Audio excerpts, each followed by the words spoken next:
Good evening again, everyone. My name is Karen Wade Culp, and I am the proud president of Central Jersey Alumni Chapter. And on behalf of the chapter, I want to sincerely welcome each and every one of you and thank you for joining us this evening for another wonderful physical and mental health program. I am so looking forward to hearing about all the good information that we are going to be receiving tonight with regards to women and aging from head to toe. Most of us that are still here, we are blessed to be here. We are aging, and we are aging from the tops of our heads to the bottoms of our toes. So I'm looking forward to hearing about taking better care of my skin, my feet. I suffer from plantar fasciitis, so hopefully I will hear some good information about that, and all the other wonderful things that we as women and men can do to take better care of ourselves. So thank you again for joining us this evening. I know that you will enjoy it and have a wonderful program. And I will turn it back over to our wonderful tri-chairs of physical and mental health, Roberta Miles, Shantae Adams, and Dr. Dee Sanders, and the entire Physical and Mental Health Committee. Thank you so much for bringing this program to us this evening. Thank you, Madam President, and thank you all for joining us this evening. This evening's agenda the program will proceed as follows. You've already heard our housekeeping and media release. You've heard our welcome and opening remarks from our amazing leader, our chapter president, Karen Wade Culp. I'm presenting the agenda now, which will be followed by the introduction of panelists, panelist discussion, recap, resources and survey, acknowledgements, and closing remarks. Thank you all for joining us this evening, and we look forward to an amazing program. Sora Knight. Hi, everyone. Good evening. So welcome to Stepping into Age with Grace from Head to Toe. We all view and approach aging differently, but there are some aspects of aging that we all may question. Today, we will broach 5 aspects of change as we age: our hair, our eyes, our skin, our feet, and being fit. The Crown Act, Creating a Respect and Open World for Natural Hair Act of 2021, has been passed in only 12 states. Some of us embrace the versatility of our hair, and some of us question what to do with our hair: long, short, natural, or processed. These are just a tip of the iceberg when we think of how to style our hair, but what are we doing to make sure we're maintaining a healthy crown? Today, we have Ahava Felicidad. Ahava is the owner, founder of Ahava Felicidad Hair and Body, located in Montclair, New Jersey, and the creator of Felicidad Hair Sugar. She enjoys mentoring young women in the health, wellness, and beauty industry who need an experience they won't get anywhere else. She delights in the empowerment of evolving and maturing women who don't get enough experience and attention due to work schedules and family obligations. With a history as a heart disease thriver survivor, the wellness aspects of hair and body are paramount and the reason for her starting this business in 2010. A mother of one, an advocate for thousands, Ahava has taught and led hair care and styling workshops one-to-one and to masses, local, regional, and national. Please welcome Ahava Felicidad. Hi, everyone. Am I going to hear you? Am I going to hear responses back? Hi, Ahava. Okay. Hi. Hello. Right. Only a few people. You're on mute so that we can hear you. I can, yes. Okay, I'm unmuted, definitely. Great. I got chills when I heard that, and the mentoring of young women. Yes, so my name's Ahava Felicidad, Ahava Felicidad Hair and Body, and the slides are up. I wanted to actually start on the last slides. I did not say this, but we're gonna go back to go forward because of what's going to be most relevant, like where we want to start about the growth process and looking at aging. And then I also have to touch on what happens when, well, maybe a misconception about hair thinning, when hair thinning actually starts in the mid-20s. So once I can see, okay, asked me to pinch out for a bigger view. There we go. So as long as, if everyone can slide here, this is to guide me through the presentation, more so about taking care of scalp and hair, and then I want to go regimen setting. So Kathy's growth journey, natural wearing. I thought this was very important because I wanted to cover anyone who's actually aging and let's say over 50, and there's an area where there was hair loss, and that's not from alopecia, which is an autoimmune disease. This is actually showing a client who had loss in the top, in the crown, but basically stopped doing her hair and was massaging. So if you do nothing, then you can experience loss. So loss is not just about doing extra or wearing braids or wearing corn added to it or wearing different or extensions. Sometimes it just comes from just not doing, because we need daily massage for blood flow and circulation, and our brain's under there. So her hair loss is not traction. It was basically happening and also deficiencies in the body. So when we look at the first pictures, that's where she started. Then you can see where I was able to, over several months, grow the hair back in, and we worked in tandem. So this means being on a schedule. And oftentimes, we're going to recommend you should be here in front of someone, a professional over your head every 2 weeks. As a trainer and more of a hair guide, I recommend you knowing how to do things at home, because you're not like at the mercy of having to go in all the time. I'm not the person that's like, well, just show up every week or every 2 weeks. You have to know what to do at home as well. So the massaging is important. She implemented the massage and then also put into practice the natural hair products that I would recommend. And natural meaning there's no sodium hydroxide, which is lye, which is caustic, which causes 2nd and 3rd degree burns in the scalp and can take out hair. There's not DMDM in the product. These are scientific words for very caustic ingredients that actually are very dangerous for our bodies, and toxins take your hair out. And some companies slip products in, so we only focus on the natural one. I'll mention a few here on the presentation. In addition to my own, we call it other people's natural products, just so you all have an idea of some of the companies that do focus on natural ingredients and the culprits you have to look out for beyond sulfates, which is what people talk about all the time. It's always about the sulfates. Sulfates aren't even as bad as sodium hydroxide or DMDM. Those two are really at the top of my list. And then you're talking mineral oil, petroleum, petrolatum, petro, gasoline, US, they're all the same. It's basically, they're pore blockers. So you could use alternative to something heavy like that, usually a castor oil. Castor is not for everyone because it can be too heavy for some textures. So the client in front of me would not heavy oil, only light oil. Grapeseed oil, sunflower oil, safflower oil. Grapeseed is known as a drying oil, so it's good for oily people. Sunflower and safflower oil are good for medium, normal skin, normal scalp skin, normal hair, not extra dry. And then your olives, your avocados, your wheat germs, your castors are thicker. They would be in the drying category. So those are the oils that are supposed to help you if you're extra dry.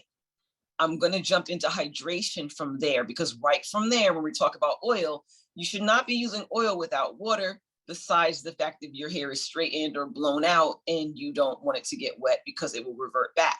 But when you're talking about hair strengthening, it's always going to be hydration in the hair. So you need to have water, electrolyte water, structured water, artesian water, some water other than tap water, mixed with your oils in order to get stronger strands and more hydration. And then after you've done this for a time period, I like to say 6 months, sometimes 9, and it'll go by really quickly. Then you can use heavier oils again, because you've gotten your scalp clean, and you've lightened things up, you're giving your hair the moisture that it needs. People often ask me, how often should I wash my hair? Washing to me is co-washing, which is washing with conditioner, a natural one, not an unnatural one, because that still does exist. Washing for me also includes Felicidad hair sugar. I made the sugar scrub. It's not recreating the wheel. It's thousands of years old. I just took my knowledge and skills and energy and to make a sugar that would not be abrasive or scratch the scalp, besides scratches that were already there, in order to exfoliate dead skin cells that will and do block hair growth. So co-washing to me automatically is a conditioner and one of my hair sugars. I wouldn't be recommending someone else's. I do recommend other people's products like styling products. I'll mention one here because I know if it's being recorded, you can go back. The Alafia leave-in is a nice one. There's Jane Carter's Curl Defining Cream. There's Curls Twist and Shout. There's a few different creams and leave-ins that I have on my tried and true trusted list that are natural and that you can also tweak and stretch without watering them down. But I'm gonna always wanna know what your process is. So when someone says to me, how often, I have to go back to the how often do you wash? You can clean your scalp and hair every day. Every day, every other day, every week.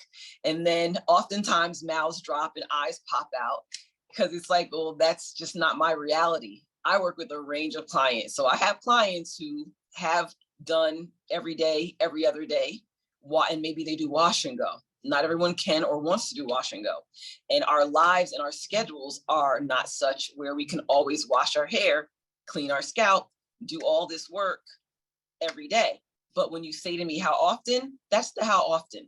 And that will get many who are having slow growth areas or patches, the more frequent and proper type of cleansing is going to get you faster results because you're encouraged then. You have to massage and you have to clean your hair and provide that moisture all the time when you wash it.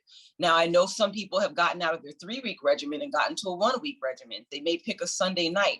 I help with regimen setting. So you want to have that day where you are going to dedicate to your hair, whether you're putting it on your schedule, a timer on your phone, your Google Calendar, your paper book. I keep a paper book and a Google Calendar. I write in my own appointments every 3 weeks to even do my crochet installs. So you have to be on a schedule and know what your goal is. And if your goal is something that requires weekly, but you can still do every 2 weeks and you're going to get great results. Your option is then also to reserve with a hair professional who's going to do that for you. If you know you're that type of person that you have to go in somewhere, like you'll just hit snooze on it or skip it if you put it on your book and it's not reserved with someone else, then you just look at how you're going to do that. Sit down. I have talks with people all the time about that regimen, what it's going to look like, and then what are you going to do for the next 3 months or 4 months?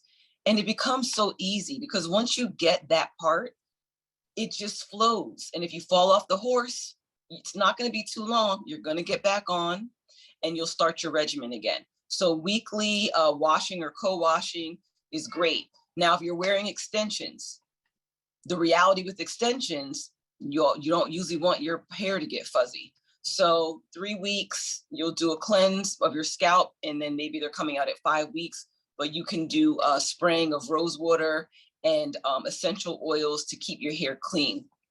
We can move to the next slide because the slide before Kathy's slide. So we're talking about natural hair and aging.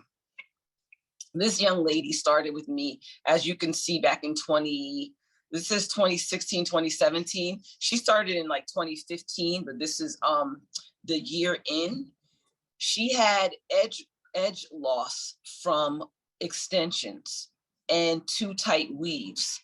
So with aging, you have to be mindful of the styles that you're wearing because the whole loss process or of extraction can start as early as the mid-20s. So if you're not doing what you need to do in your mid-20s, it's going to get harder as we age to then be like, oh, well, what happened? And then people give up. But with regards to the aging part, at any age, you can start a new journey at any age. So as long as your hands can reach and you're capable, or you have someone else do it for you, you just want to be mindful that your age does not matter in starting the process of taking care of your hair. Just like other things you would just never give up on, you will not give up on the investment that goes into scalp care and hair care, and know that you can move around these things and still be able to grow. I've talked to clients who've experienced hair loss by season. As we age, we're much more aware of seasonal changes in the body. I know when the parasympathetic kicks in the fall, things are starting to slow down a little bit, getting ready for hibernation. The body's affected. Some people just straight up lose hair in that time period. Others are losing it from stresses. But seasonally, you want to pay attention to your body with aging, because you can know, okay, well, this has been happening every year for this time period. I can do something about it if I change it. This journey here for Candice was weekly.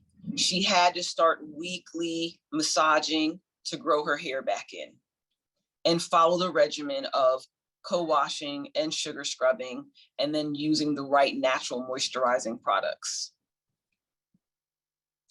And we can go to the next slide.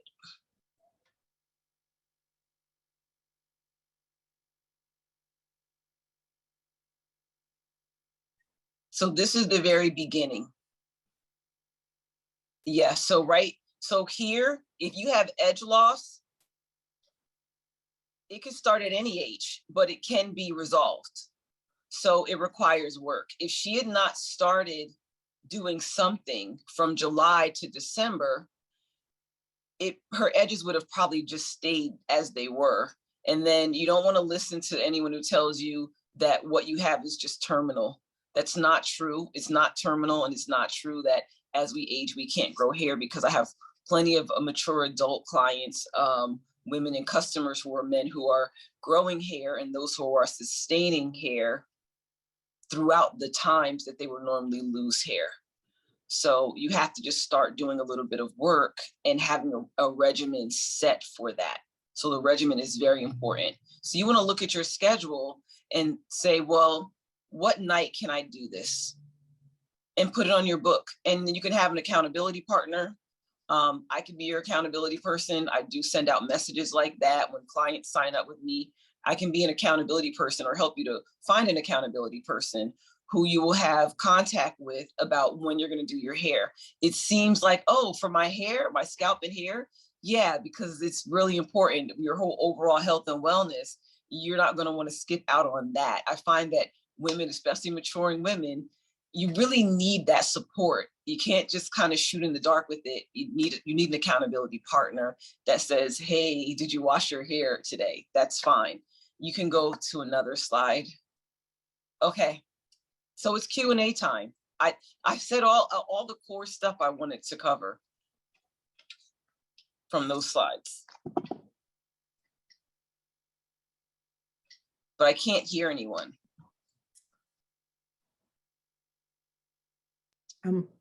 I have a question. I can hear. Hi. Hi. When you are starting to get your platinums in, what type of special care do you have to do for your gray hair? I was waiting for that one. I knew that was going to be the first one. So when you're getting in your platinums or your silver hair, what some people call your grays, hydration, moisture, massaging, and styling, because you have to tell the hair what to do, because the silvers come out and they just, depending on your textures, but I've still many textures, they are always different than the others. That is a copper deficiency, and it's very genetic. So it's genetic, and it's your DNA and a copper deficiency. So I would suggest increasing your water, increasing your hydration, and increasing the amount of copper that you get in your diet. You can choose your copper. Liquid iron is a good copper source, and also blackstrap molasses. You can add those to your diet to help with the silver, and then styling your hair in a way that helps the silver hair to cooperate with the darker strands or the lighter strands. So 2-strand and 3-strand flat rope twisting for twist outs. If you're blow straightening or straightening your hair, and also different types of extensions you may want to. But hydration is going to be the most important because you still want those silver hairs, the platinums, to be strong and growing. You don't want to pull them out because they could be all over. So it depends on the percentage that you have on your head. You want to work with the hair that you have, because some of us are going to go platinum 100%. Others have 20%. Some have just like patches or areas. I saw some questions up in the comments, but I can't see all of those. Are you reading questions, Tim? I'll read you the questions. So there's one about, how often do you recommend people with locks wash their hair? The same as everyone else, because it's still scalp and hair, the same. Now the schedule comes in. Is that feasible or possible? Not usually, because depending on how long your locks are. So the recommendations for scalp and hair cleaning are no different from anyone that is locked, because it's just that your hair is locked. It's matted, or it's interlocked, or it's back combed, or whatever technique is being used to lock your hair. Your scalp and hair still needs to be cleaned as often as anyone who washes their hair every day.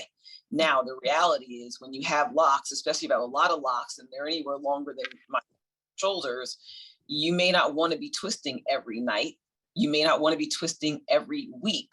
So you want to keep your scalp and hair clean with witch hazel, a Q-tip, lavender essential oils, great for keeping the scalp and hair refreshed, rose water sprays, things like that. And sleeping on silver satin, wrapping when you go out for walks and hikes and runs, your workouts, and also sleeping. But the recommendation for cleaning all hair is for cleaning all hair: kinky, curly, wavy, straight, relaxed, locked. Okay. We have some other questions in the chat, but we have to move on to the next presenter. So we'll try to get you those questions and then get them out to the attendees. But thank you. Okay, thank you. Thank you, Ahava.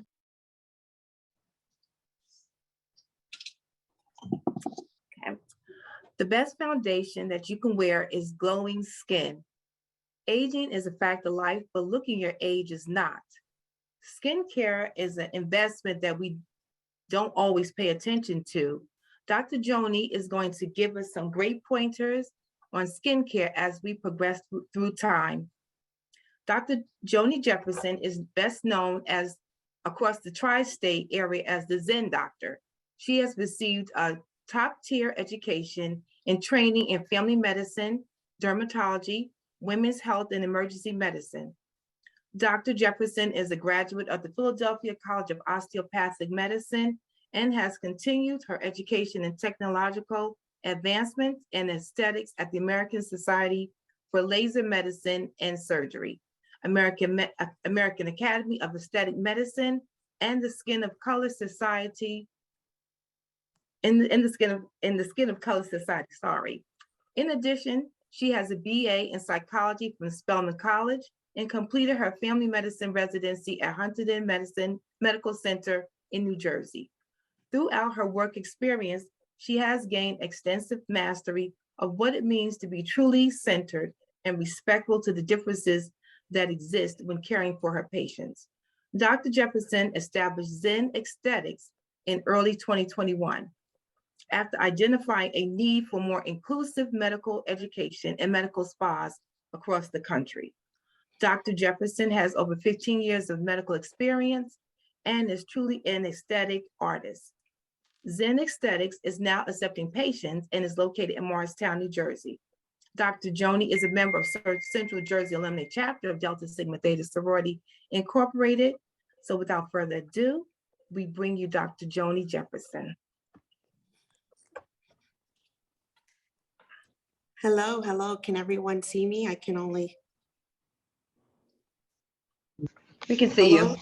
Hello, everyone. Thank you. And thank you to my SOARs of Central Jersey Alumni Chapter for inviting me, the Physical and Mental Health Committee. I especially thank you for bringing this important topic to the forefront. I know skin and in general a lot of these topics can be kind of taboo in our communities. It's something that we don't often talk about, but it's very, very important. Our skin is our largest organ, as you know. So it's the first thing that everyone sees when they look at you. So this topic is so apropos, particular to what I do. I want to talk about rejuvenation medicine and women. I'm a recent, I just opened up my practice, as mentioned, Zen Aesthetics in Morristown, New Jersey. And I'm just really excited to bring this cosmetic dermatology and just speak on this topic to women of color. As you can see, this picture is really funny to me because that's what I look like right now on the left. But on the right is, where we could be headed if you don't take care of your skin. And I'm not really trying to get to that point. I know I'm going to age. We're all going to age. It's something inevitable, but we can age gracefully, and it's okay to do that. And it's okay to do things that can kind of help you age gracefully. So that's some of the discussion that I want to have with you right now. Next page. So what does rejuvenation mean? What is rejuvenative medicine? It is a discipline that focuses on the reversal of the aging process. And it's something that I got interested in about 10 years ago, and I've been practicing aesthetic medicine for the past 6 years. And the goal is, what we're trying to do is usually do a lot of techniques and treatments to really repair the damaged skin that's associated with aging, and really replace damaged tissue and regenerate it to new healthy tissue. Next slide. So there's so many different areas of rejuvenative medicine. And as we started, a lot of these things are starting to become popular, particularly like our previous speaker just mentioned. So there's holistic medicine, there's anti-aging, there's integrative, there's regenerative, metabolic, nutrition, stem cell therapy, acupuncture, weight management, and I focus on the aesthetic medicine component. Next slide. So this is kind of the taboo thing that oftentimes, particularly women of color, we go by this saying Black doesn't crack. Well, we are definitely blessed with melanin, but our skin does crack over time because of all the oxidative stress that, that we undergo. And so some of the particular treatments that I do at my office with skin rejuvenation, resurfacing, neurotoxins, also known as like Botox, fillers, laser treatments. I do laser hair removal, tattoo removal, body contouring, fat removal, vaginal rejuvenation. I also manage hair restoration, so hair loss treatments, PRP, platelet-rich plasma treatments, and I also manage acne, scarring, and hyperpigmentation, which tends to be very common amongst women of color. Next slide, please. So what causes aging? So as I mentioned before, aging, well, we age. Each year we become another year, but really what advances the signs of aging on our skin is one of the most common, and what is excessive sun exposure. So UVA rays, UVB rays, UVB rays attacks the superficial layer of the skin. UVA rays goes a little bit deeper. One can cause damage of the external components of your skin, and the UVA, the deeper rays, go in and cause internal damage of the skin, which increases your risk for cancer, skin cancer. And more often than not, I think, we Black women and women of color definitely get skin cancer. So that's something that we definitely need to be aware. We need to be protecting our skin from the sun. Smoking, stress, poor sleep hygiene, poor diet, lack of exercise, weight gain, weight loss, and menopause. All of these things can cause extrinsic stress to your skin. Not only just your skin, but as we know, these things are also linked to increase rates of cancer, skin cancer, all types of cancer, heart disease, diabetes, autoimmune disease, lung disease. I mean, the list goes on and on and on. But all of these things also cause damage to our skin. And as I mentioned, our skin is our first line of defense. It's our largest organ. So it's definitely important to, as you're looking at the body in its totality, the skin is definitely a major component of some of the things that you should kind of really start to and push your mind to kind of think that's something that I need to be also given attention to. Next slide. So when we look at the changes to the face as we age, what's defined as what we call youthful is the reverse triangle of youth. So as you can kind of see on the picture to the right, the high cheekbones, the sharper chin structure, that reverse triangle is more of a youthful face. But as we age, we have the skin laxity, and then the bottom, we get the jowling, and that starts to kind of bottom you out. And your face becomes a triangle pattern. And this is when, women, you start, as we're looking, I know we're looking at ourselves on this Zoom, and I'm kind of like, whoa, but you start to look at yourself as you age, and you're like, I don't like that. I don't like the jowling. Next page, please. So why do we get the jowling and the facial laxity? Well, as we age, our bone structure changes. So you get the reabsorption of bone. You get the loss of bone. You also get the shifting of the fat pads. So we have fat pads all up in our face. We have fat pads in our cheeks. We have fat pads in our chin, in our temples, and they kind of start to, with gravity and everything kind of shifting, they head south. And so then you get the jowling effect, and you get the sagging effect, you get the skin laxity. And so those are some of the reasons of why, our face, if you look at your picture from when you were in your 20s and 30s, and then you look at you look at yourself in the mirror now, you're kind of like,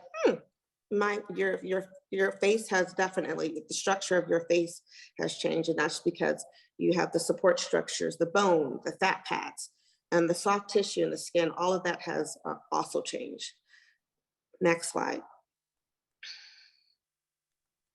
So what are some of the things that we can do? And some of the things that I kind of focus on, a lot of the treatments and technologies that I do are focused on building collagen. So collagen is really the foundation of our skin. It provides our skin support. It provides our skin elasticity. And there's many different ways to do that. Collagen also is the foundation when you have, crepey skin, thinning skin. You have acne scars. People are left with acne scars, or if you're a picker, you can be left with discoloration or hyperpigmentation, as we call it, dark spots. Or if you had acne, you can be left with acne scar and dark spots.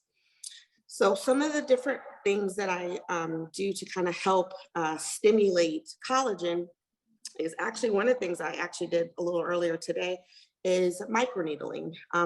Microneedling is a means it's a technology that we induce tissue injury to kind of turn your skin cells on go.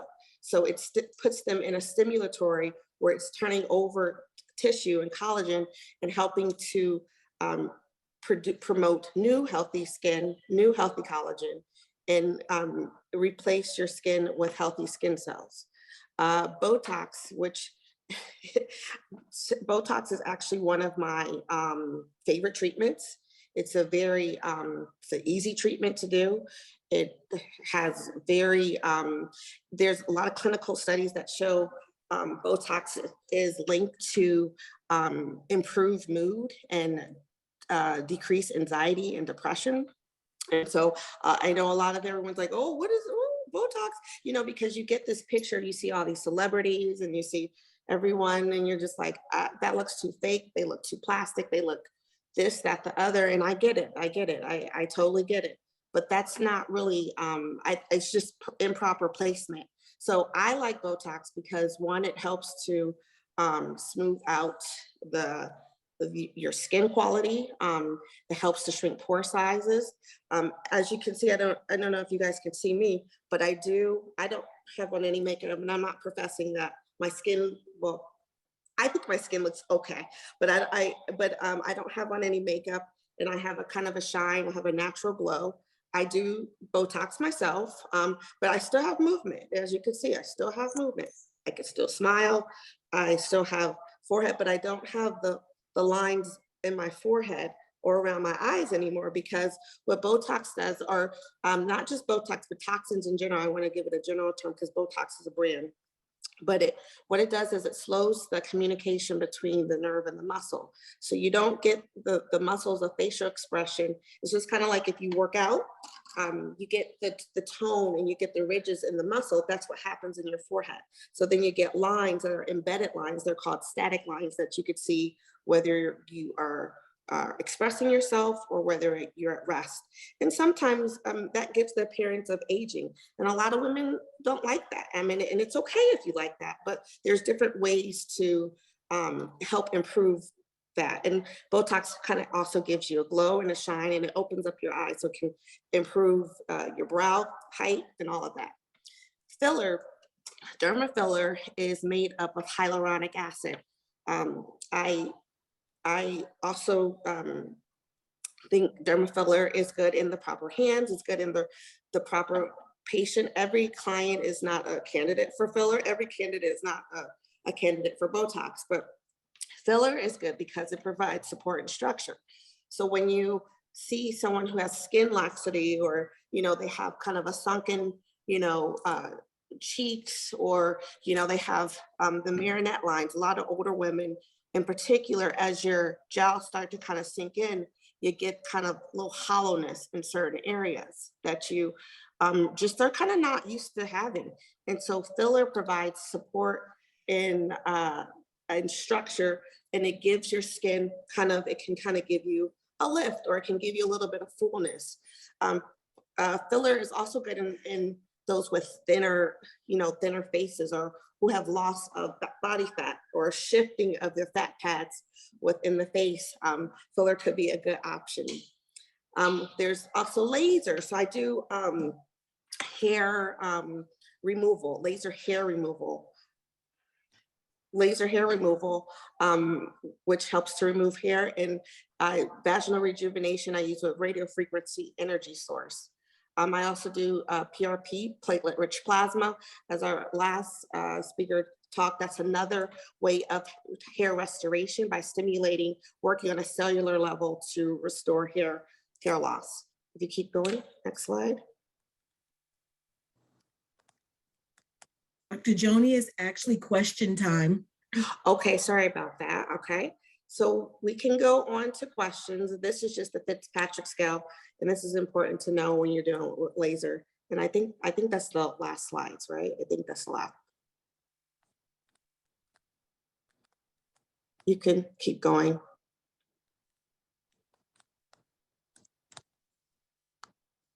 Okay, so this is just some celebrities and how they've aged. So if you all, I'm going to open up the floor for question and answers.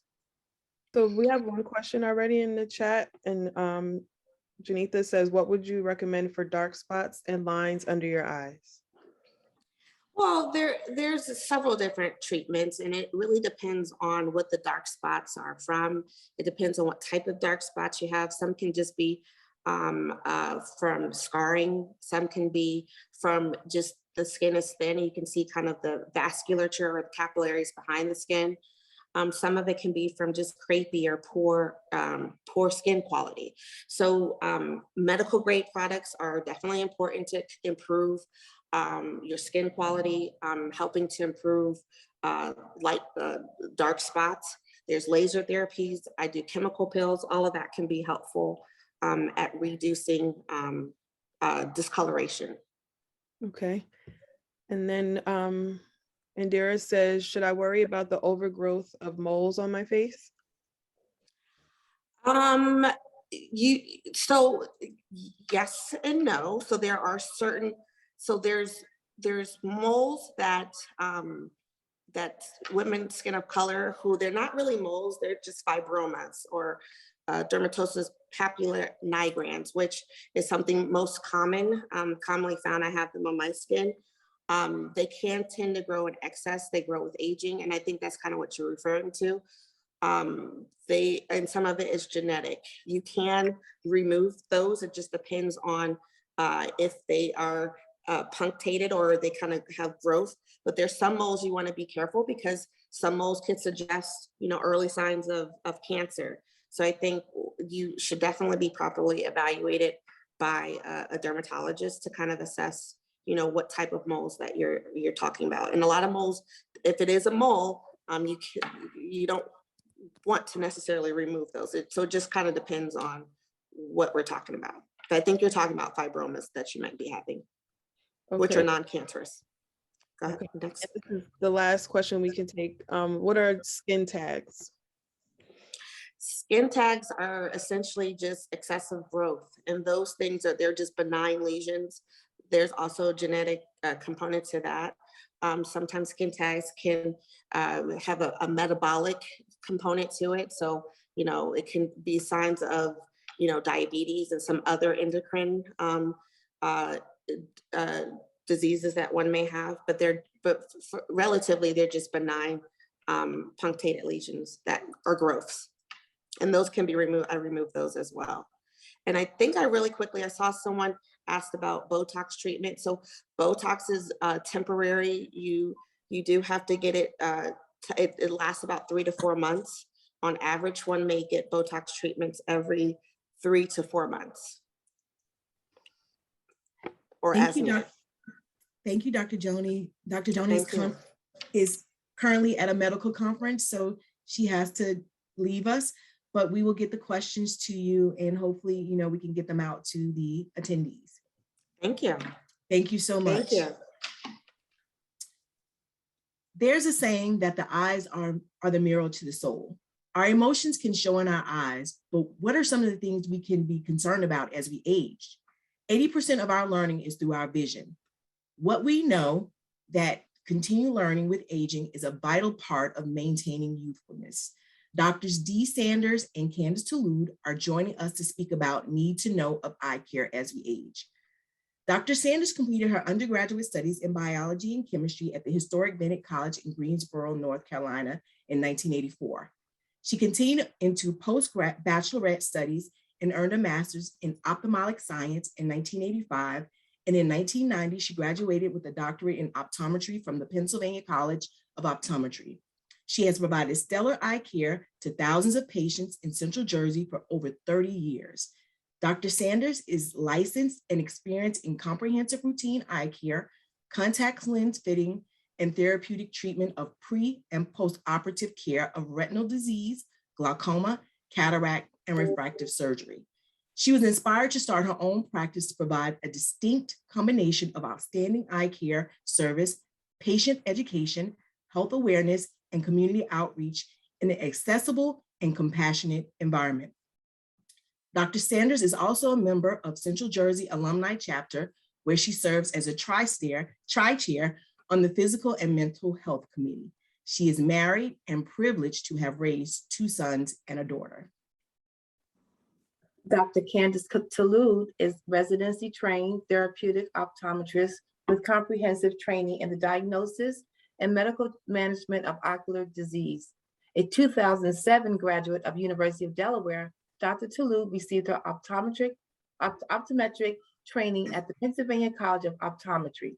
Dr. Touloud is trained in routine eye care and contact lens fitting and therapeutic treatment of eye disease. During her residency, Dr. Touloud worked with leading area specialists in glaucoma, retinal, and pediatric eye care.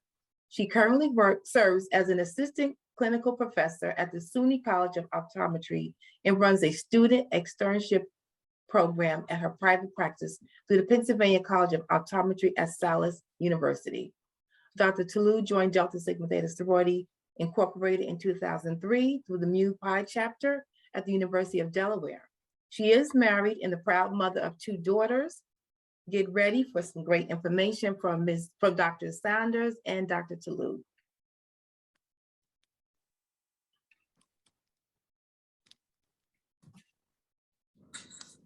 Thank you. That was a wonderful introduction. Yes, thank you. And we're happy to be here. And it's really cool to work with Candice on this. Candice was actually a patient of mine when she was a teenager. And so it's kind of cool to see her in the profession now, to be able to do this with her and to be able to do this for the community.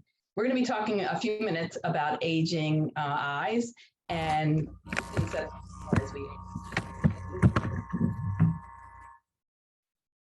So we're going to be talking about 4 different subjects in 10 minutes. So get your skates on, okay? Preservation of, as we age, one thing we want to do is preserve our function, right? So we're going to talk about glaucoma and cataracts and preserving the function of our eyes. But the other thing we like to talk about as we age is we want to be comfortable, right? Comfortable sheets, comfortable shoes. And so we're going to talk about dry eye syndrome. And then also, as we age, we want to maintain our physical appearance. And so we're going to end with the fun topic of ocular cosmetics. Okay, Candice. So let's talk about glaucoma. Here's, you might wonder, what is glaucoma? And patients don't usually have symptoms. Doctors have to pick it up because you came into our office.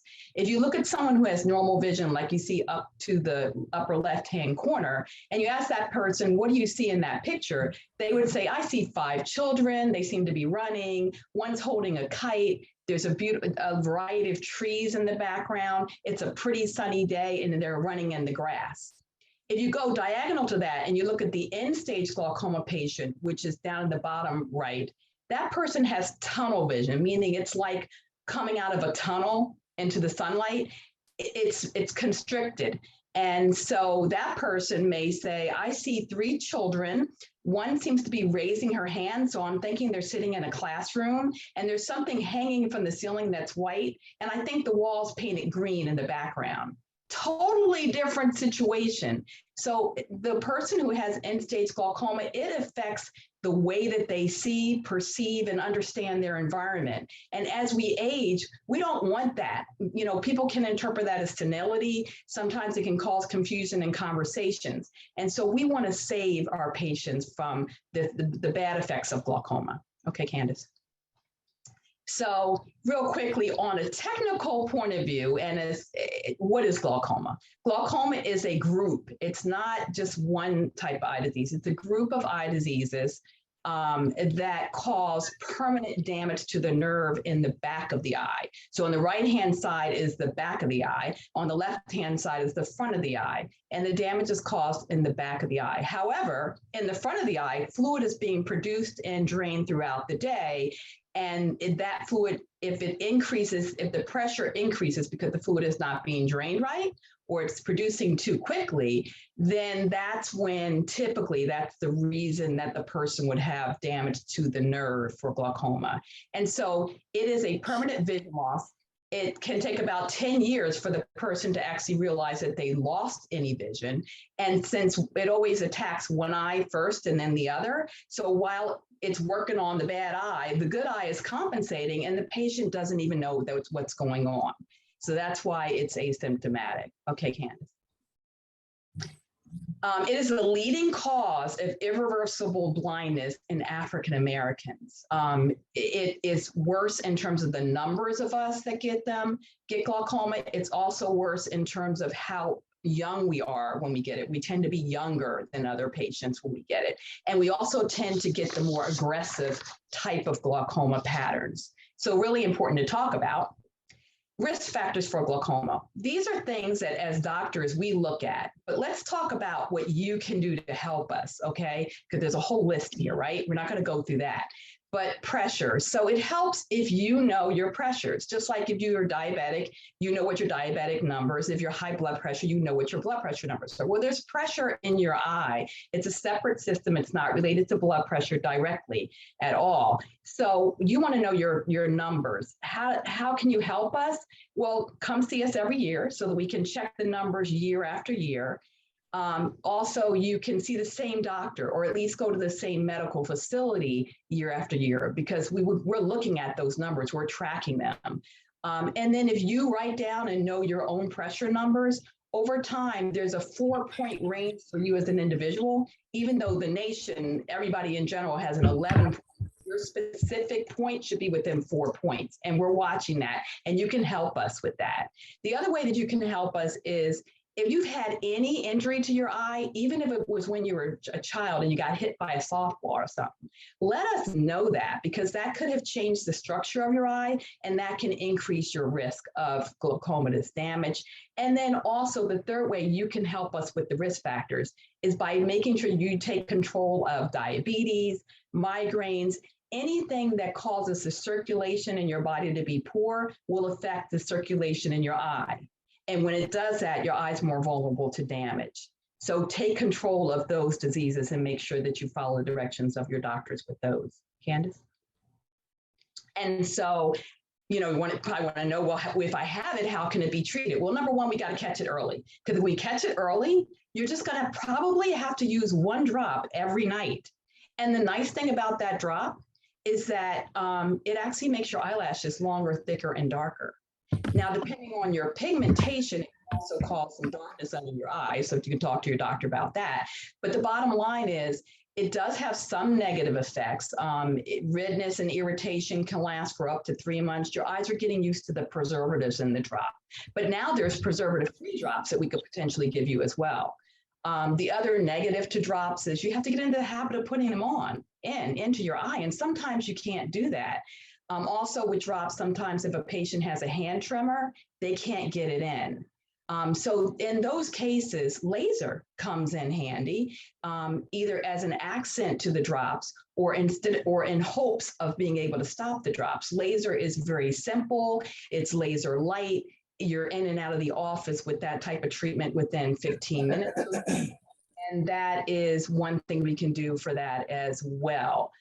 Laser is also great for people who have the hand tremors, people who who aren't good with the habit of putting drops in, or for people who are expecting that they might lose their insurance coverage because, hey, maybe they won't have to buy the drops monthly, which are very expensive outside of insurance. And then there can be surgery, but that's late stage. So if we're talking surgery, the chances are you weren't caught early.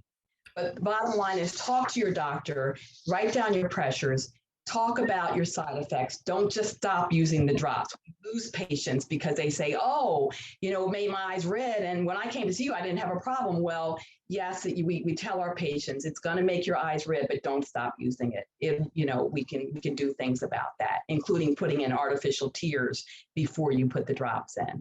Okay, Candice. Okay, so next we're going to quickly talk about cataracts. Cataracts are the clouding of the natural lens of the eyes, and cataracts typically develop quite slowly. There are certain forms that develop a little bit faster, but if you look here on the side, we have a side view of a normal lens, and then an eye with a cataract is a clouding. So one of the things that I always stress to my patients that is a cataract is not something that you got from someone or you know, you didn't inherit it from your family. It's something that we all develop over time, just like we all eventually develop wrinkles or our platinums. Our cataracts come with the package too. Family can really give you an idea about when in life these cataracts may be a problem for you. So if mom, dad, sister, cousin didn't really need to do anything about theirs until they were 70 or 80, then that's a general timeline on when it may be an issue for you. But really, we're all our own people. So making sure you're getting checked regularly is going to be important. As the cataracts develop, it can cause clouding or blurred or dimmed vision, which most people frequently notice first as difficulty with nighttime driving, glare from halos, decreased color vision, and needing more light when they look down on materials to help them to read.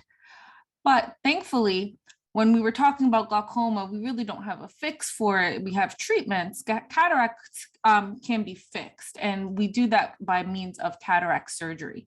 And that's an outpatient procedure where the cataract or that cloudy lens that you saw a couple slides ago is then replaced with a clear implant lens that is measured for your eye. And the goal of that implant lens is to make it so that you don't need glasses for distance anymore if you so choose. If you decide that you want, and that's typically what is covered by insurance. There are some specialty lenses that make it so that you don't need glasses at all for distance or reading. Those are typically not covered by insurance, but if some people don't mind paying the extra cost to get that because it means that they're out of glasses afterwards. The nice thing is that cataracts do not grow back.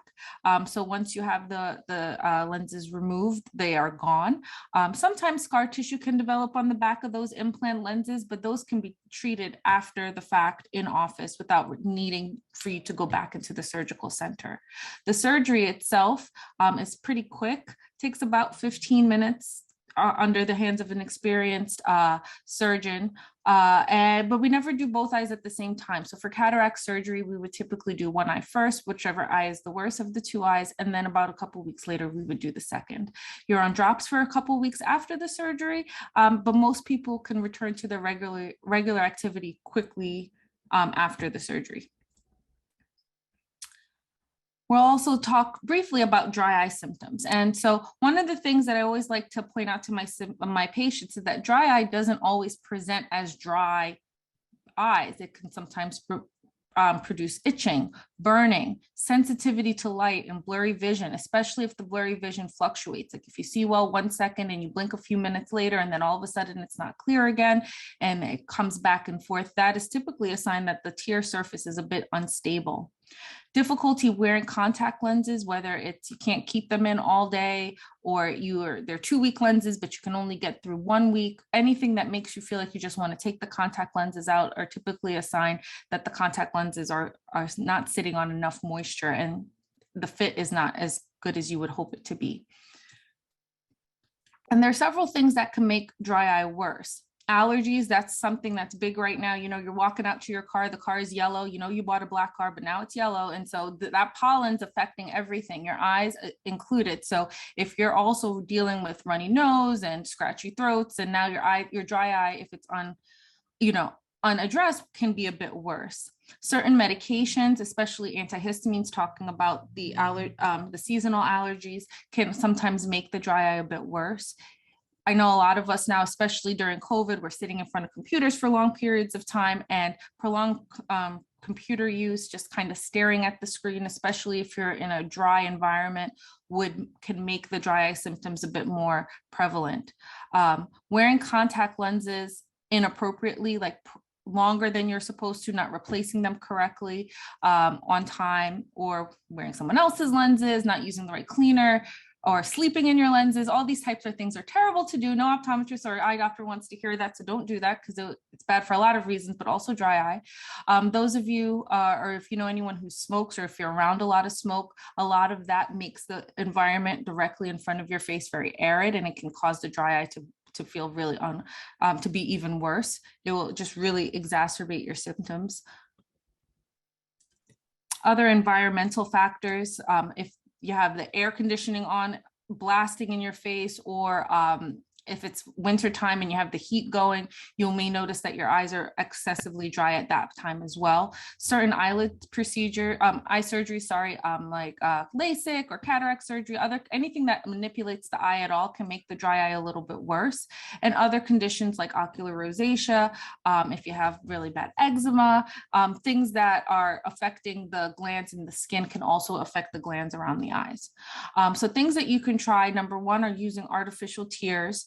At nighttime, if you're waking up and you feel like you can't even open your eyes, like you have to pry your eyes open, you can't really see, you have to blink a couple times before you can really see what the time is on the clock, that means your eyes are drying out while you're sleeping. Using a humidifier at nighttime would be a great idea to just add some moisture back into the air, especially if you're someone like me who likes to keep the room warm. That kind of helps to counteract some of that drying effect.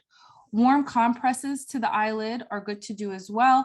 The heat helps to open up the tear glands that are in our eyelids so that more of your natural tears are flowing, and it allows for better stability of the tear film, so less fluctuation between blinks. Lid hygiene, if you notice a lot of that, the technical term crusties that you get along the eyelashes, if that is a sign that the glands themselves are not functioning well. Keeping the eyelids clean, and we'll talk about some different things you can use. So there are eyelid scrubs that you can use that are available over the counter that helps to keep the eyelids clean if that's a chronic finding of yours. And these are different brands. And then nutrition, making sure you're staying hydrated, drinking lots of water that helps to replenish your own fluid levels, staying away from inflammatory foods. Dr. Sanders is going to touch on that briefly towards the end of the talk as well. And I just wanted to talk briefly about artificial tears, because you know you're going to go to the section, you're like, well, which one do I choose, right? And then they all kind of look the same. The biggest tips that I want you to take away with this is that when you're looking for artificial tears, try to stay away from ones that say that they get the red out or red eye relief or do anything that is going to help do anything with that, because they have ingredients in them that temporarily make the blood vessels smaller. So it can make the eyes look wider and happier, but once that medication wears off, you get what we call rebound inflammation, or the redness comes back a little bit more. And then you're like, oh man, I really need to use this Visine or Clear Eyes. And then you put it in again and it looks better, but then it waxes and wanes. And that's how they keep you using their medication, because now you're like, oh, I really need it, because every time I stop it, the redness comes back worse. So what I would recommend instead is to just use standard lubricant drops and refrigerate them. If you throw them in the refrigerator and make them cold, that cold will also take down a lot of the redness, but it won't give you that rebound redness that you can sometimes get from some of the additives that are in things like Clear Eyes and Visine. At nighttime, consider using thicker tears that really help to coat the eyes. Now, the thicker tears can sometimes blur the vision, but you're going to bed anyway. So I always tell my patients, you'll see your dreams just fine. And if you're particularly sensitive to certain additives, there are preservative-free tears that you can use that are going to be less uncomfortable when you apply them to the eyes. But if you ever have any questions, you can always ask your eye doctor, and they'll be able to recommend things that are better suited for you. Now, as doctors, we do have different treatment options. There are prescription eye drops that we can use. I'm sure you guys have seen commercials for Restasis. Xiidra is a new one that's out. We have steroid drops that we can use to bring down inflammation. They're in-office procedures that we can do, something known as punctal plugs, where we put this into the drainage system of the eye. And the goal of that is to keep the tears on the front surface of the eye a little bit longer, so they're not draining as quickly, and it helps to keep the front surface lubricated just a little bit longer. There's also a procedure known as Lipiflow, where the heat and massage is directly aimed at the glands in the eyelids. So it liquefies the material in the lids to the exact temperature that it needs to become an oil, and it massages it out of the gland so that it's flowing better, and it helps with preventing the tears from evaporating too quickly. And in very severe cases, we have specialty contact lenses that we can use. And I just wanted to make a quick note that while this isn't an eye drop, there's a new nasal spray that's available for those patients who have a hard time getting drops into their eyes or need an additive therapy. And this nasal spray actually works to stimulate tear production on the front surface of the eyes. Some ladies like it because if they already put their eye makeup on for the day and they don't want to put any drops in because then it causes their mascara or their liner to run down the side of the face, they can put this nasal spray in, and it helps to promote tear production without, messing up anything on the face. Okay, so we were going to talk about cosmetic eye recommendations, but we're going to go to questions, I understand, instead. If there are any questions about cosmetics, certainly feel free to throw that in the pot. Okay, so the first question we have is from Diane. I have angle glaucoma and was told it's hereditary. Can it be repaired? Okay, I'll take that one. So it sounds like she has closed angle glaucoma. That's different than the most common glaucoma that I was speaking of in regards to as African Americans. And no, it cannot be repaired. There is a laser treatment that can help the flow to still happen, because what's happening is the angle where the drainage of fluid has to happen is being closed up. It's almost like having a drain that's clogged for your sink. So they can do we can have laser surgery done that will help the flow. So in that way it can be treated, but you're going to have to always be followed very closely. Okay, thank you. And the next question is, what can you do to help slow down poor eyesight? Candice, you want to take that one just to share? So there are, for some people that are very nearsighted, we do have some treatments that are aimed at helping to slow down the rate that their nearsightedness progresses. But a lot of it has to do with eye shape and eye length, and a lot of that is out of our control. And so I haven't, and correct me if I'm wrong, Dr. Sanders, there isn't any really tried and true way to stop your eyesight from changing. They have these MiSight and different kind of contact lenses that can slow it down, but like things like needing glasses to read up close, those are some of the things that just kind of comes with the muscle tone, and that's not something that you're doing necessarily wrong. It's just like everything else, things start to lose their tone, and the eyes are no different than that. Okay. And I would say yay to that. And Dr. Tanya Brookins, what are floaters and how can they be prevented? I think that's for us. The floaters in the eye they look like little threads in your vision, and they're very annoying, right? Because you think something's in front of you and it's not. They are caused from the gel inside of the eye changing consistency. That is something that we can't make that not happen. However, there are treatments for it that can be done, some laser treatments that can be done. They can take out the entire gel fluid, but usually that's not something none of that is recommended typically. And that is because if you have floaters, you may also have a retina that's not as strong as we want it to be as well. So the last thing we want to do is go in there and start messing around and pulling things out and doing laser treatment for floaters, which won't necessarily work and may make you more vulnerable for further damage to your retina as you age. So really, all you can do is sort of ignore them. But if they change suddenly, we need to know so we can dilate you and make sure that we're aware that it's just floater still and not a hole or a tear. So it is important to pay attention to them and let us know if there's a change, but there really isn't any real good treatment for them. Okay, and the next question is from Diane Johnson. What causes the pressure to increase?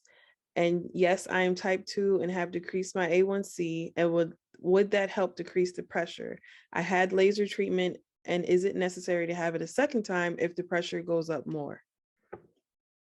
I'll take that one. So it's for eye pressure increases. A lot of the times, a lot of patients fall under the category of idiopathic, meaning we don't really have a direct cause. It wasn't something they did. For some patients, it's due to like injury, like Dr. Sanders mentioned before, due to certain medications that they're taking. Some of that is anatomical, just based on the way that the eye is shaped. But in some individuals, we find this, and there is nothing that they did externally to cause this. Now, we do know diabetics. We always want diabetics to keep their A1C as low as possible, but doing that wouldn't necessarily have a one-to-one effect on decreasing the pressure.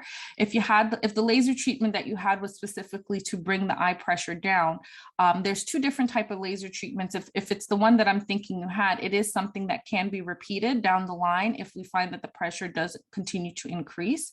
It is a repeatable procedure, but it would only be repeated if it was effective the first time. So if they did the laser and the pressure didn't go down, there's really no indication to repeat it a second. Okay. And just for clarity on that, for the diabetic, so when we talk about keeping diabetes, high blood pressure under control when it comes to glaucoma, it is only an indirect effect. So in other words, because the circulation is not what it should be, if it's not under control, then your blood vessels in your eye and your nerve tissue in your eye is going to be sacrificed a little bit. So keeping it under control, just like the rest of the body, will help it to be stronger against any attacks. Okay, and that was the last question, but we'll make sure we send the other questions to you, Dr. Sanders and Dr. Touloud. Okay. Thank you so much, guys, for that informative session. Next, the human foot is a masterpiece of engineering and a work of art, says so Leonardo da Vinci. But how often do we consider our feet other than finding a cute pair and sometimes comfortable pair of shoes or a pedicure here and there? Dr. Tanya Brookins is going to address things that we should be aware of when it comes to our feet. Dr. Tanya Brookins is currently an allied health and science educator at Plainfield High School. Prior to becoming an educator, Dr. Brookins practiced podiatric medicine in the Perth Amboy and the Oranges. Her practice included diagnosis and treatments of various conditions affecting the foot, ankle, with special attention to the elderly and those with diabetes. She holds a DPM, a doctorate of podiatric medicine from Temple University, and a BS in marine science from Hampton University. Dr. Brookins is a dedicated member of the Central Jersey Alumni Chapter of Delta Sigma Theta Sorority Incorporated, a committed member of Faith Christian Outreach Center, as well as a proud wife and mother. Here to give us some steps to foot care is Dr. Tanya Brookins. Hi, thank you. I know we only have a few minutes, and so I too am gonna try to speed through this. You know that when your feet hurt, you hurt all over. And one of the first things I know I do when I get home is to take off my shoes. And unfortunately, foot issues can be a common problem in older adults. And as our feet are the first thing that hit the ground, they keep us balanced. They help propel us throughout the day, and they make and good foot care is crucial to us continuing to be safe and have mobility. So a lot of times the foot is very unappreciated. We don't think about them until they hurt. You know that in every foot, there are 26 bones, there's 33 joints, there are over 100 muscles, tendons, and ligaments, thousands of nerve endings and sweat glands. Every person, if you average 8,000 to 10,000 steps, you're going to walk 115,000 miles over your lifetime, which is about 4 times around the earth. So that's our feet have to really take us someplace. Healthy feet and ankles are really, really essential. We want to remain independent. We want to be able to drive and to shop and to travel and to do all those things. And so in order to do that, we have to keep moving and be able to use our feet. Next slide, please. So first, I just wanted to talk about some of the age-related changes in our feet. The skin becomes dry and inelastic and very cool, sometimes cold, depending on your circulation. Our nails become more brittle and thickened. The contour of our foot becomes wider and flatter. Sometimes we get toe deformities that require that we use larger shoes because our toes might stick up kind of like this a little bit. The sensitivity to our in our foot might decrease, and we might have some arthritic joint mobility might decrease also. We can't take as much stress. It was funny that Dr. Joni talked about the fat pad. Well, we have fat pads in the feet also, underneath in the ball of your foot and also in the heel, and that disappears as we get older. It thins out, and what happens is that you have continued more exposed and wear and tear on the bones and joints because you don't have that fat pad anymore. And then also there's a manifestation of systemic disease such as diabetes, where you might get neuropathy, or arteriosclerosis, where there's poor circulation, or even cardiovascular disease, where you might, or a venous disease, where you might get swelling in your ankles and your feet because of what's going on. The injury, as any injury can be devastating. It can impair your mobility. Just a simple blister can slow you down. Skin breaks, sprains, neuropathy. All of those can be the first domino effect to a cascade of health conditions. So it's really, really important that we address the common problems and address them fast as soon as they pop up. So what are some of the common problems? You have corns and calluses. Corns usually are on the top of the toe, top of the feet. They are focal, whereas calluses are more diffuse and on the bottom of your feet. They both can be very painful. We have toenail disorders like ingrown toenails, where the toenail grows inward or even inward into the side of the skin. It can become infected. We also have you also have your fungal nails, where the nails become thick and brittle. Sometimes they change colors. They can be black, they can be a opaque white, or even a green or gray color. Okay, and then we bunions, hammer toes, and mallet toes require either surgery or padding, or either also orthotics can help. Larger shoes, those are things that also. We have loss of the fat pad, and I mentioned before, can lead to metatarsalgia or heel pain, which you might need padding, as well as heel cups. And then we have connective tissue disorders like tendonitis and plantar fasciitis. I heard our president talk about plantar fasciitis. Some of these can be treated with really just rest.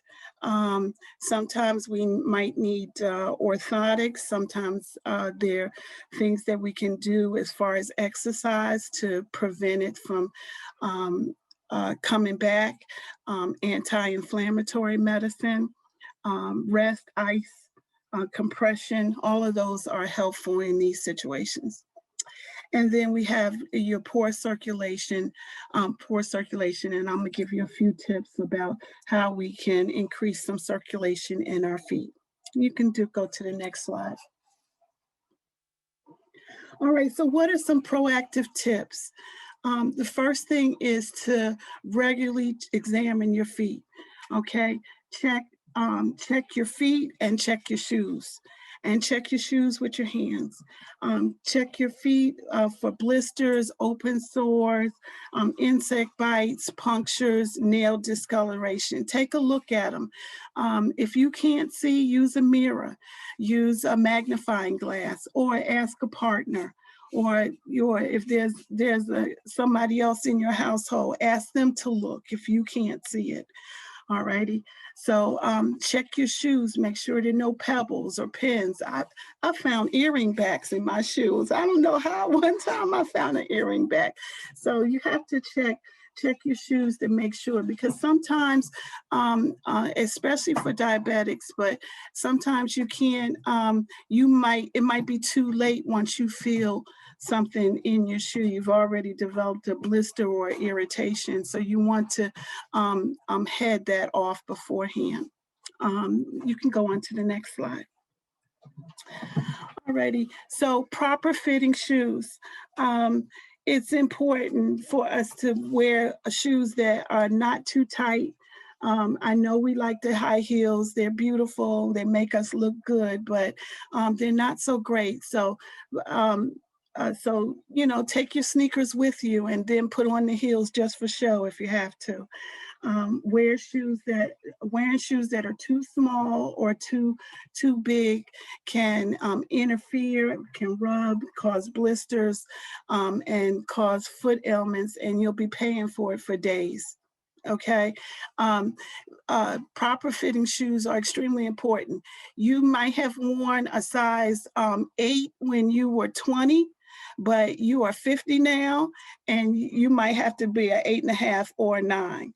Okay, all righty. So don't be ashamed. Wear a larger shoe if you need it. All righty, and The third one is to keep your feet clean. Wash and dry those toes thoroughly, and wash dry between the toes, because fungal infections can grow between your toes, and good foot hygiene will head off any fungal or viral or bacterial infections. And odor control is extremely important, of course, and there are many good foot powders and sprays that you can get over the counter that will help with foot odor. All right, and the fourth thing is to address your dry skin. Moisturize, moisturize, moisturize. All righty, and I heard this when we talked about skin. I heard it when we talked about eyes, and here we are with the feet, and we're talking about the same thing. Moisturize your skin. Use some type of either lotion, cream, or ointment to make sure that your skin is well hydrated. And next slide. Alrighty, keep your nails trimmed, trim them straight across. Make sure that they are, don't dig into the sides. You want to boost your circulation. Ways in which we can boost our circulation are through massage, through exercise, footwear. Make sure the footwear is fitting. Make sure your socks aren't too tight. Quit smoking. Another thing is, make sure you don't stay too long with your legs crossed for extended periods of time. Because all of those things can cut your circulation off. And seventh is address the pain. If it hurts, then see a professional about it. Okay, don't wait till it's too late or wait too long, and then a small problem can turn into something large. Can you go to the next slide? Okay, so a healthy foot does not have to be an afterthought. You have to address your foot conditions in a timely manner and make sure that your long-term health of your feet can ensure that they keep you moving. And one more slide, I think. The way to get started is to quit talking about it, but do it. All right. Are there any questions? Yes. Sora Karen asks, Dr. Brookins, what is the best treatment for plantar fasciitis? I had a cortisone shot years ago and would prefer a different treatment. Cortisone shots are good when it's the initial pain is there. I think the best plantar fasciitis is best treated with some type of, you can wear some type of strapping or band around your, around the midfoot, and also exercises. There are several exercises of stretching the Achilles tendon so that you'll have some so there's not that pulling of the the fasciitis underneath in the midfoot. So I would say orthotics, anti-inflammatories, Motrin, Advil, and I would also say exercise. Okay. Yeah. So that leads into the next question from Sora Takesha. Are there exercises we can do when we get home after a long day on our feet? Yes, you can always stretch. One exercise talking about plantar fasciitis is when you kind of put your toes on the top of a staircase and then you stretch the back of the foot. It's hard for me to explain like this, but without me getting up and demonstrating, but you can, after a long day, it's always good to a good soak for about 15 minutes is a good thing. 15 or 20 minutes, lukewarm water, not too hot, but lukewarm water with some Epsom salts is also good. Yeah. Okay. And then I believe this is going to be the last question. Can foot massages help with poor circulation in the feet? Absolutely. I think I said that. Yeah. Yeah. Okay. Thank you. Sword to Keisha. Okay. Exercise can not only change the body, but it can change your mind, attitude, and mood. It can be therapy. We have visited many aspects of exercise with yoga, Soras on the Move, and cardio workouts. There are fun activities to engage in that we may not even think of as an exercise, but they are. Anthony Hayes is the owner of Blazing Fitness in West Orange, New Jersey. Here is some background on my personal friend and East Orange classmate, Mr. Anthony Hayes. Anthony Hayes graduated from North Carolina A&T State University with a degree in industrial technology. For 8 years and counting, he has worked as a nutrition sales consultant for a major functional medicine company, marketing clinical nutrition to healthcare practitioners. He owns and has operated Blazing Fitness for 20 years, a lifestyle personal training company that promotes exercise and healthy eating as therapeutic tools to reduce the risk of chronic disease. He is also a proud member of Omega Psi Phi Fraternity Incorporated, where he has served as basilisk for the mighty Eta Pi chapter. He is married and a proud girl dad. Here to give you some great physical and nutritional tips is my Panther classmate, Mr. Anthony Hayes. Good afternoon, everyone. I hope you can hear me. Do you know him? Good evening, right? Good evening. So moving right along, I want to say that it is a pleasure to follow all of the distinguished presenters today. So much was said. Give me 1 minute. I benefited from as well, being a man. And so I was glad to invite my wife to be a part of this as well. So let's dive right in.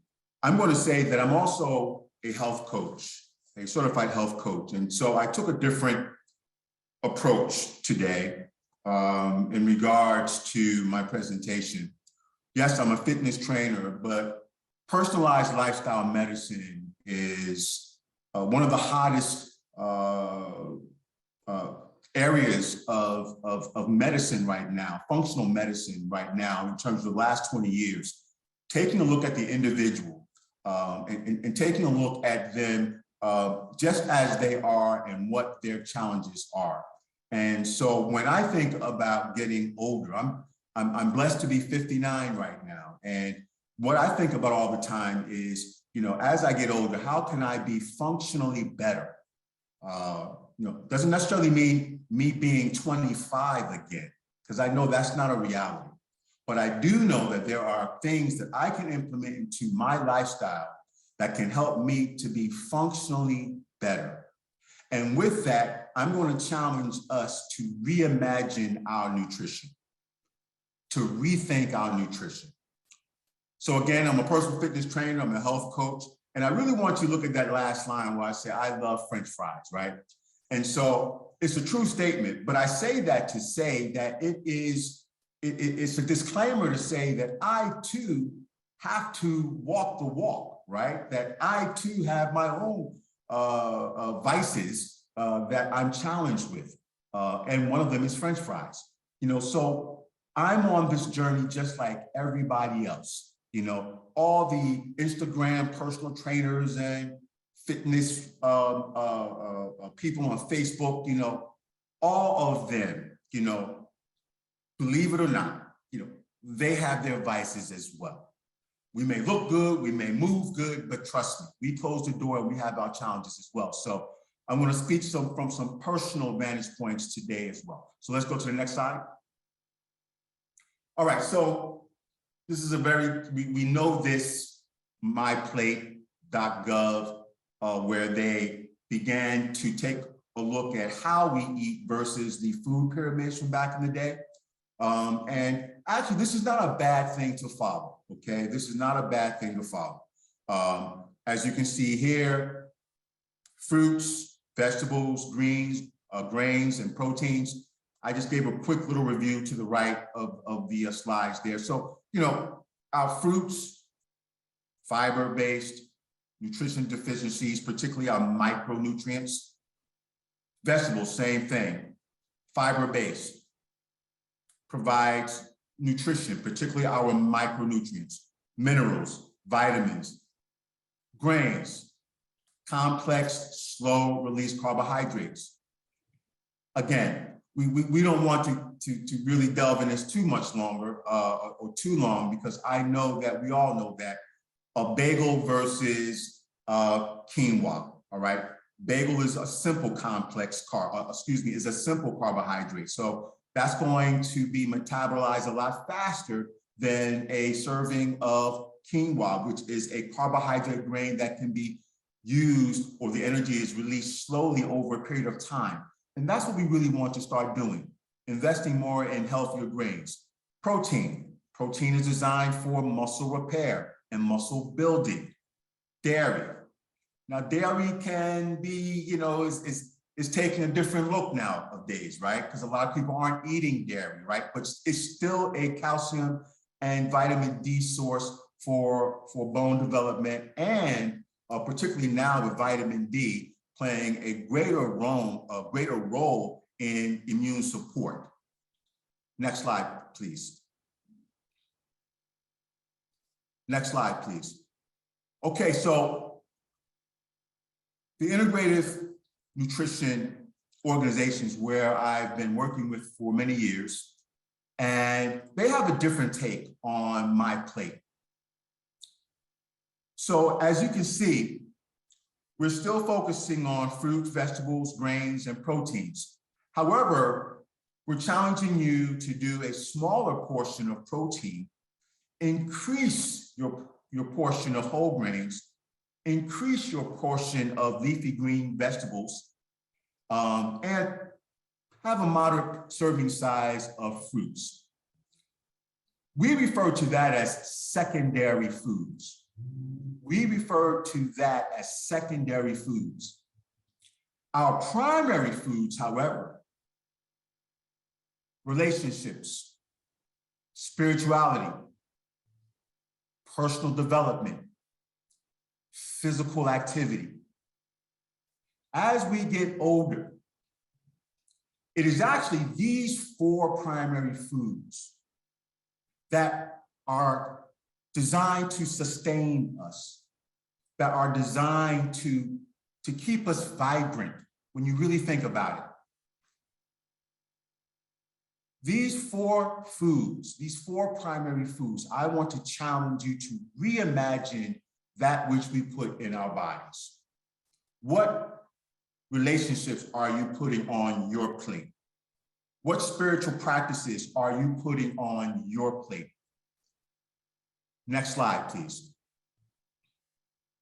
So now there's no images now. There's no more pictures for the rest of, for the majority of the rest of my presentation. I just really want you to think.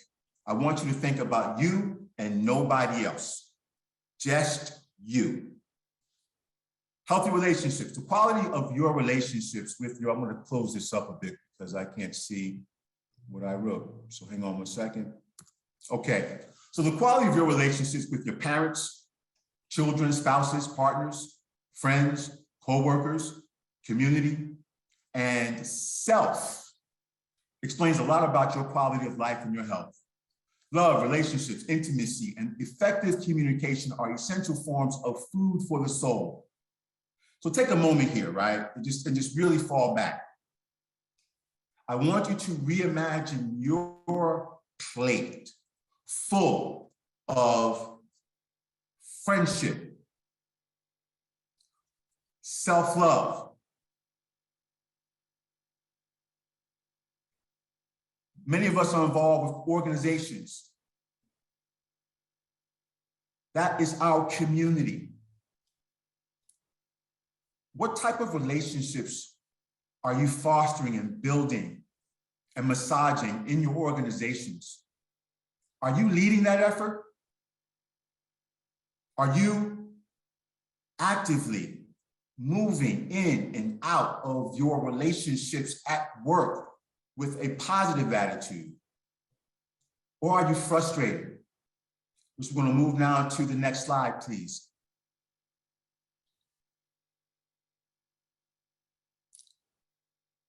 Actually, I'm going to have you go one more slide forward, please. Fulfilling career. There is no right answer about how to find happiness in your career. Maybe you love working hard in a corporate environment, or maybe you need a more flexible, less conventional position. Be honest about what works for you, and remember, we all need to nourish ourselves by finding work we love and being paid fairly for it. Remember, you are the foundation of your career. Personal development is another form of nourishment. So I wanted to segue from relationships into career, because as we get older, I think most of us probably become, especially in the corporate environment, that's where we become most frustrated. You know, we're trying to make sure that we're still relevant and that we're still able to be productive with our careers as we get older, right? So how are you feeding your personal development? Are you learning new things? And whether it is something that you're learning to do your particular job better, or are you learning to actually grow so that you can move into a new space within your job? Do you have some entrepreneurial endeavors? And if so, what do you need to feed yourself to become or to fulfill those entrepreneurial passions that have been bugging you for years that you haven't achieved yet? As entrepreneurs, I know for me, being relevant is very important. And heck, you know, I too am challenged with trying to grow in my space and with family and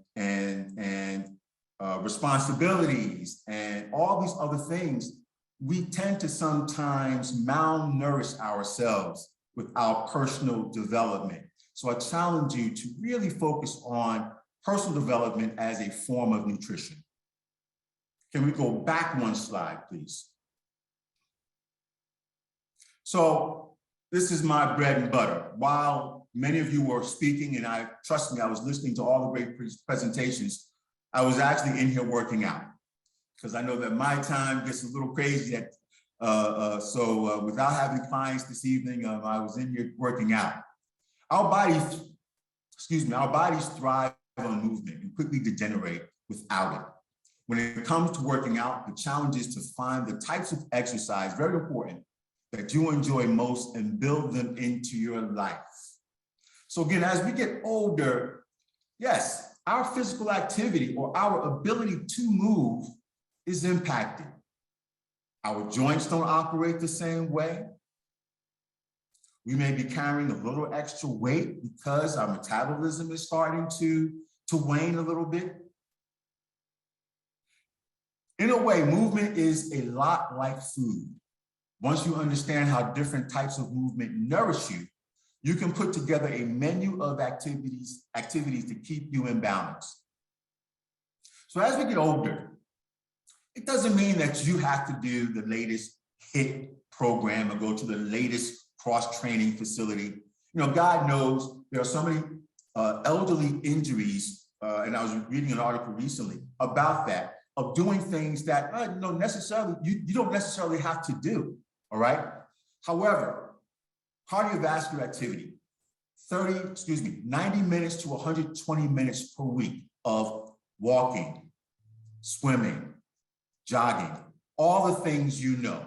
But guess what? Bowling, gardening, listen, redesigning rooms in your home, walking the stairs of your home, parking, the old school parking the farthest away from the supermarket so that you can get your steps in. All those things matter. Trust me when I tell you, it does. It all adds up. Resistance training, extremely important as we get older. Resistance training with dumbbells, resistance bands, using your body as a resistance tool, push-ups on your knees, squats, just standing up from a chair and sitting back down as long as your knees can tolerate it. Even if it is a raised stool, standing up and sitting down. Those things matter. Next slide, please. Next slide. Great. Spiritual practice. Really, really good food. Spiritual nutrition can feed us on a very deep level and dramatically diminish cravings for the superficial rewards of life. I encourage you to develop and deepen your spiritual practice. Now, in my studio here, we meditate weekly. We do a great workout session. And mind you, when I do want to put this out there, the majority of my clients are 45 and older. So all of us are on this journey to, as I said in the beginning, we want to function better as we get older. So daily meditation, attending religious services, reading inspirational texts, or walking in the woods, wherever it is, I encourage you to commit to your practice. As you deepen your connection to the greater presence or processes of life, you may find yourself coping with stress and emotions more easily, relating more lovingly with others, and finding more joy in life. Listen, I know I'm preaching to the choir. We hear all this stuff all the time. But the ideal here is, again, I really want you to imagine you. Imagine you. Rethink this as something that you feed yourself, that you're putting this on your plate. Not that it's a task. You know, people ask me, well, how often should I work out? How often should I exercise? How often do you brush your teeth? How often, do we do these things that are just unconscious for us, that we don't pay attention to? Spiritual practice, career development, physical activity, all these things becoming a personalized lifestyle for us. Great, and I am closing out for questions. Thank you. Go to the next slide for me, please, and we can just the next slide. Right there, great. I'll close out right here. Think of toxic habits as bad food. I'm not hating on Netflix marathons, but if you're tired, sleepy, non-productive, then you need to sleep. That's good food. Fast food. I'm not hating on fast food. There are some benefits for fast food. You can find some good calories in your fast food restaurants. But homemade food is good nutrition. Get that on your plate. So as you go down, you can see where I'm going with this example here. So if there's any questions, I would be more than happy to entertain them. Okay, we have one question so far. What is a good length of time to work out and how often? You said as often as we brush our teeth, but something more reasonable. I was using it as an example in terms of philosophically, we brush our teeth unconsciously because it's a part of our life. It's just a part of our daily routine, our morning routine. I'm just challenging us to make exercise a part of our routine daily. You can do something daily, such as steps. Count your steps daily. So 2,000 steps is averaged out to be about 5. I don't know if you know that or not. So 2,000 steps, I'm actually leading with the brothers, with my fraternity, my chapter. I'm the health and wellness chairperson for my chapter. And we have right now a program that I'm running called 8 Weeks to a Better Q. And we are challenging ourselves to do 5,000 to 10,000 steps a day on purpose. So how often should you work out? My clients come anywhere from 3 to 4 days a week. And we are training for about an hour. Now with me, I understand their goals, and I'm always mixing up our routines around strength training and around cardiovascular activity. Okay, and then the next question is, how do you have to sweat when you work out? Great question. In my studio, you're gonna sweat. I believe that effort is important when exercising. Now, I'm not a drill sergeant. I am not a drill sergeant. but I do like for you to challenge yourself. And if sweating is the result of you challenging yourself, then bravo, you've done a good job. However, if you're going to also do 2,000 steps, walking around in the mall, you're not going to sweat, but the body appreciates that productivity. Those 2,000 steps versus sitting on your couch, you know, let's put everything in perspective here. Those 2,000 steps in the mall shopping versus sitting on your couch for the same 45 minutes. Let's weigh the benefits here. Right. One, you're not burning calories. One, you're not burning carbohydrates. You're not burning fats.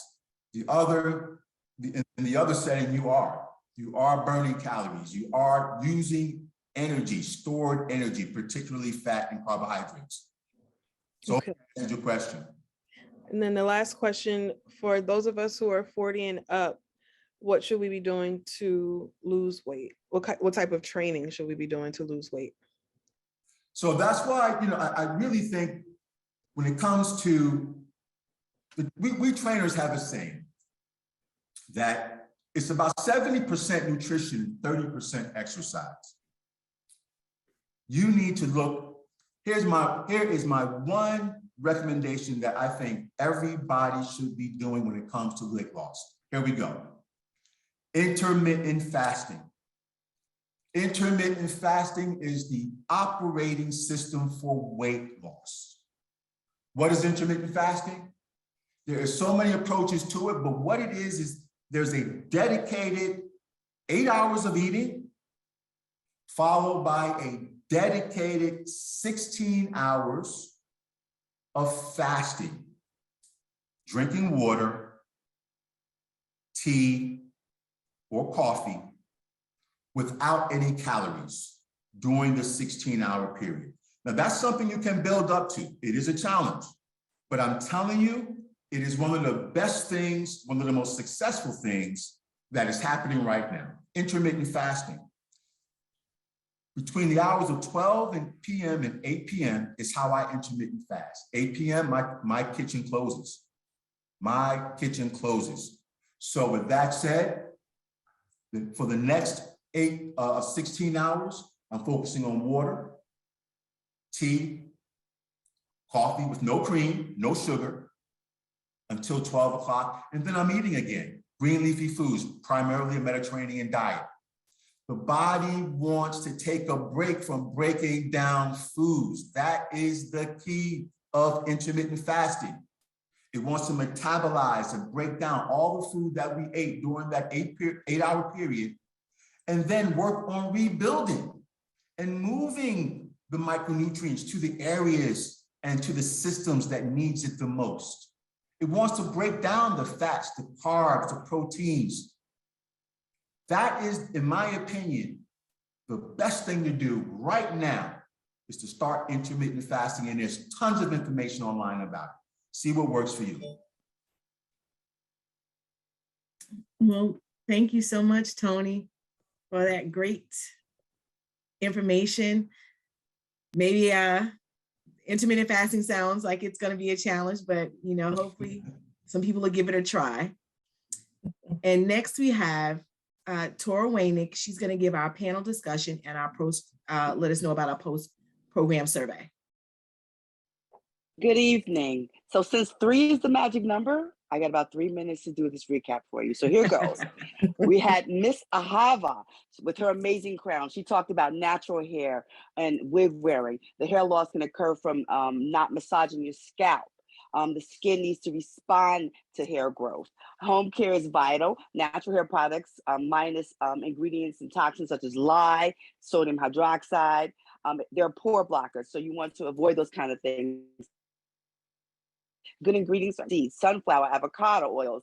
Hair strengthening requires water to be mixed with oils, preferably not from the tap. So get yourself some spring water. Hair loss can occur as early as in the 20s. Washing hair as cold washing is important for natural conditioners. And she mentioned her Felicidad sugar product. Washing can be done daily, every other day, once a week, frequent cleansing.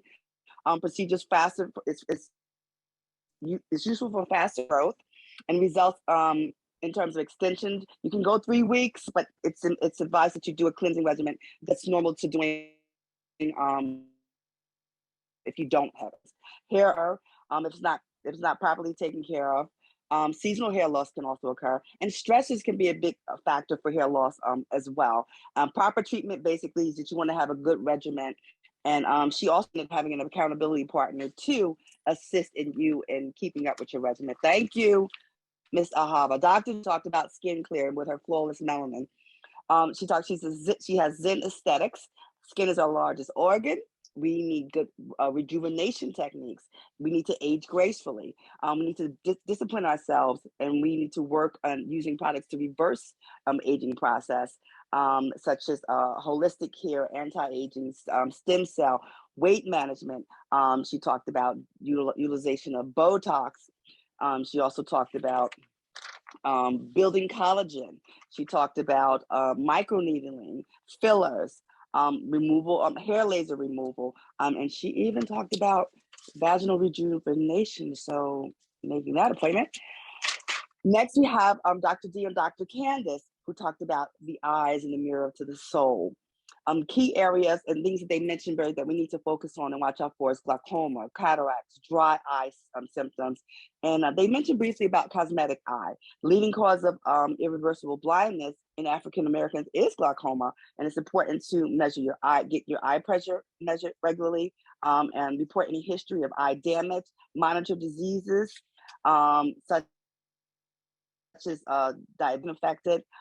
They talked about the utilization of treatments such as eye drops. They mentioned it's best when you get the certain artificial drops to avoid the red out and to break. I didn't know. Talked about lid hygiene and basically just good overall nutrition. And they said to watch out for other symptoms such as itching, burning, light sensitivity, difficulty when you're wearing contacts. Don't sleep in your contacts. Allergies can also impair vision, as well as certain medications. Smoking was mentioned several times, and for us just not to do that, and other environmental factors as well. So they gave us a lot of information to work with from there. Dr. Tanya, she talked to us about our feet, and I listened hard because yes, your feet hold you up. So the biggest takeaway from that is to monitor some key things. Watch out for your dry skin, brittle nails. As we get older, we lose contouring. So we lose that, the foot padding, it gets thinner. And our feet become more sensitive. Basically, find some sensible shoes. Yes, I'm a stiletto chick, but when my feet tell me different and an hour goes up, they come off. So it's important to just monitor those type of things, and also seek a treatment when you have problems. Don't wait. Keep your feet clean and dry. Monitor for odor. We want to make sure when you do that, you control bacteria and fungal infections, and just overall give your feet the care that it deserves, and watch out for poor circulation. We're going to jump over into our fitness category with Tony Hayes. Thank you, Mr. Hayes, for giving this information. And basically, our takeaway from this is that he talked about optimal primary foods. And I thought he was going to talk about food. He actually talked about physically, career, personal growth, relationships, spirituality. He talked about key things, key relationships with your parents, your children, your spouses, your partners, your friends, your coworkers, your community, and most importantly, yourself. He also talked about identify a fulfilling career. That's another form of nourishment. He suggested in terms of physical activity, he gave several things: cardio workouts, resistance training, basic walking even can be critical for us to get some exercise in. And 2 key takeaways: replace toxic habits, and intermittent fasting is very key for weight loss. And I agree, because I have utilized that and it does work. So that's our 3-minute stretch and our recap for our 5 presenters this evening. We are going to have a survey that's going to follow, because we want to keep bringing you critical programs. Your input is necessary, and we ask that you give us the feedback. Thank you. In closing, self-care is important, and we should indulge in it. There are many things that we should make part of our daily regimen as we journey through life. I hope today we can take the things that have been spoken about and make them a part of our journey to well-being. There's a quote that says, taking care of myself doesn't mean me first. It means me too. Every day we should strive to be a better version of ourselves. And today we have been given additional tools to mature gracefully from head to toe. We'd like to thank all of our panelists for the great information. A small token of appreciation is coming your way as a thanks for your time and the great knowledge that you have imparted upon us this evening. And I would like to now give you our tri-chair, Ms. Roberta Miles, who will close us out.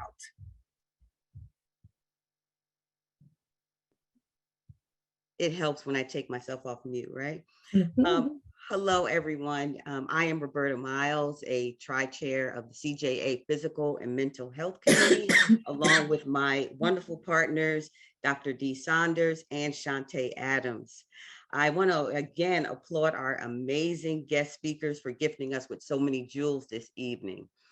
A special shout out to our event coordinators that spent many selfless hours planning this program, our own Wanda Mitchell and Takesha Knight, along with their dedicated support staff and other sorors. So thank you so much, ladies. And last but not least, thank you all for joining us this evening and allowing us to serve you. It is our overall objective to effectively service our community. So this means the world to us. And please remember to fill out the survey because we need to hear from you because it is all about you. And we are here to just make sure that we can impact your lives. Thank you again and have a wonderful evening.